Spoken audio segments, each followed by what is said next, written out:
Hi guys, I'm back to finish off my bulk of the Matrix reviews, this one being the Matrix Revolutions, the final one in the trilogy. Hope you guys will enjoy it. There's obviously going to be spoilers, so sit back and hope you enjoy.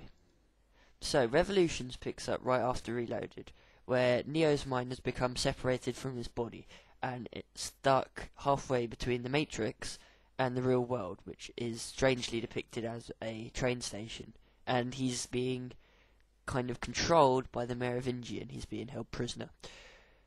And Trinity, Morpheus, all the gang he hangs around with go into the Matrix to see the Merovingian to get him free. And through lots of running around and stuff, they get him free. After that, to be honest, there's not much plot to the movie. It's just the defense of Zion against the machine attacks, which is pretty awesome. And the quest Neo and Trinity set out on to get to the machine city called 01 to see the machine king to call a truce, which he won't do unless he has proof that Neo is the one. So he goes into the Matrix to fight Smith one last time, and in the process he kills himself, draws power from the source, and kills all the Smiths, and everybody in the Matrix is allowed to go free if they want to. Basically, Matrix gets rebooted. One of the most significant plot points I would have thought of Revolutions is the fact that Neo gets blinded by Bane, who is the guy that Smith took over during Reloaded. He sneaks on board the Logos when they're going to see the Machine King. And that's quite different, because normally you don't get a main character blinded and put out of the action. I thought that was quite a bold move. And it does change it a bit, because he kind of draws on his Jesus powers. Also, Trinity gets killed. She gets speared when the Logos crashes into the Machine City. That's just strange. I'll come on to that in a second. There's a subplot with the siege of Zion, where there's some militia going around trying to blow up the machines, which are digging through eventually to their main hole. That's, so-so. My main gripe against the plot of this film is that it is way too confusing. I mean, when he separates his mind from his body, what's going on there? I mean, is he in the Matrix? I think he is. Or is he out of the Matrix? Or what? I mean, they never really explain it, and it's really confusing as to how he gets out, and why the Merovingian is in control of something that doesn't actually exist is a bit strange.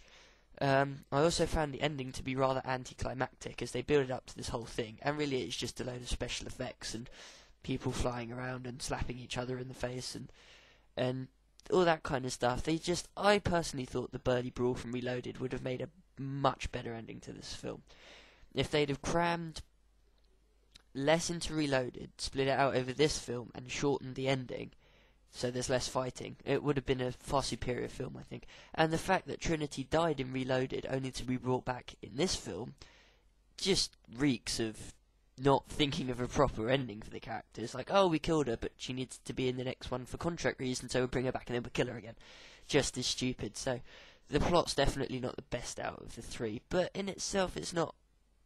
The other factors are they build up, which I'll come on to later. So 6 out of 10. Now, the special effects are probably one of the high points of Revolutions, and also one of the low points. The siege is absolutely fantastic. It's probably the best use of special effects I've seen in a long time, other than maybe Star Wars Episode 3. It's just amazing. You got all the Sentinels flying around, blowing stuff up, and the heavy loaders, which I can't remember what they're called at the moment. But they're all really cool, and there's just ammunition going everywhere. And the cloud that takes out Captain Mifune is quite spectacular. On the downside, the Super Burly Brawl is so special effectsy. You're like, oh, they're flying. Wow, that's special. You just kind of run out of steam. You just think, why can't they just have a decent fight instead of having all this spinny stuff? It's the final fight. It should be raw, and they should be getting in there and really, really giving it, but you just don't feel that there's something there there's just something lacking. Deus Ex Machina, the Machine King, he's pretty cool. He's got loads of little bugs flying around his face. I quite like that. Neo's Jesus vision, where he sees the power of the Source, is quite cool as well. Oh, and also the piloting scenes where the Logos is trying to get, not the Logos, sorry, the Majolna is trying to get back to Zion to set off the EMP to get rid of the machines. That's quite cool. It's quite a big chase scene with lots of Sentinels crawling over their ship, so that's good. And the special effects aren't that bad. They're probably the best thing in the movie, so I'll give them 8 out of 10. Acting, well, the acting in this film is a little bit like the plot. It's disappointing. I mean, Neo was building up to be the one all through Matrix and Reloaded. And in this film, he becomes like the full-on Jesus. I know I'm using this simile quite a lot, but, you know, it is quite blatant. And he loses some of his badassness. Even after he gets blinded, he's like, "Come with me, my son. I shall save you all. I am Jesus." I just don't like that. I think it's a bit out of his character. I still think he'd be a bit, whoa, this is so cool. You know, a bit Bill and Ted. Morpheus and, well, basically everybody else except Neo, Trinity, and Smith are sidelined in this film, which really, really sucks. Because some of them are, like, really, really good characters. I mean, they totally destroyed Smith's character in this film. He was a really, really nice, evil person. Oxymoron.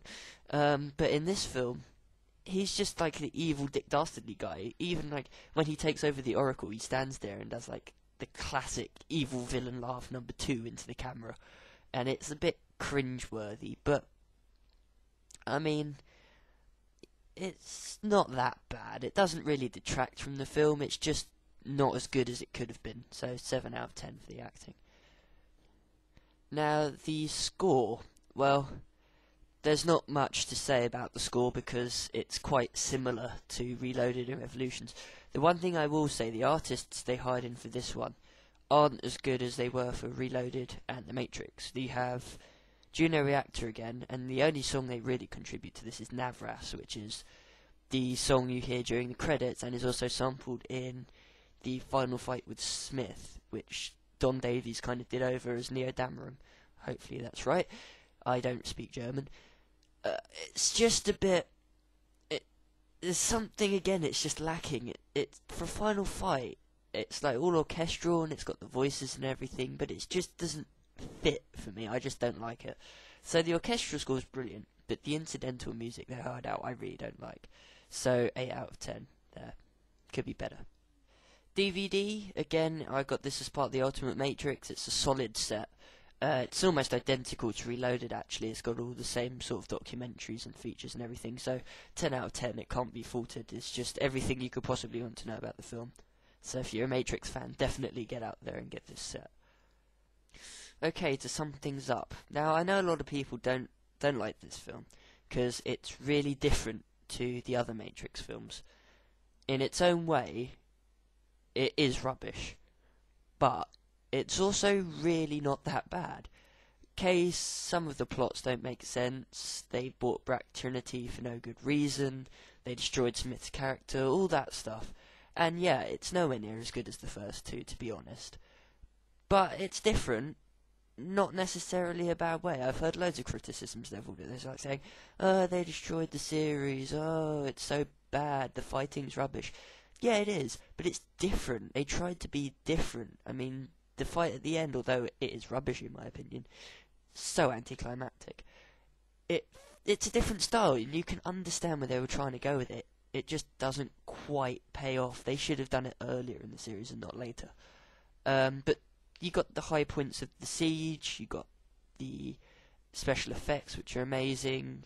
There's just some small points which they forgot to tighten down, which don't do it. So it's quite hard to judge this film because there's lots of good things about it. There's also quite a few things that detract from it. But in my opinion, I think I'll give it a 7 out of 10 because they tried their best, and I think what they wanted to convey partially comes over, but it's just lacking something. So yeah, that's my verdict on Revolutions.